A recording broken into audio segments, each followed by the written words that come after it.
সম্মানিত ভিউয়ার্স, আমরা এই মুহূর্তে আছি বাংলাদেশের জাতীয় স্টেডিয়াম ঢাকা। এটি মতিঝিল এলাকায় অবস্থিত।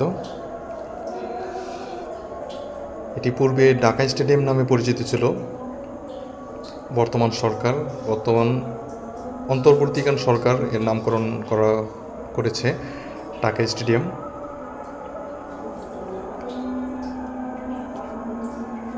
আহ 1997 সালে এই স্টেডিয়ামটির নামটি পরিবর্তন করে বঙ্গবন্ধু জাতীয় স্টেডিয়াম নামেও নামকরণ করা হয়েছিল।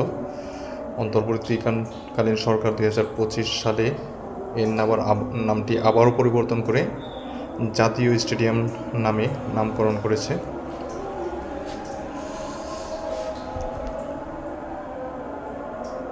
এটি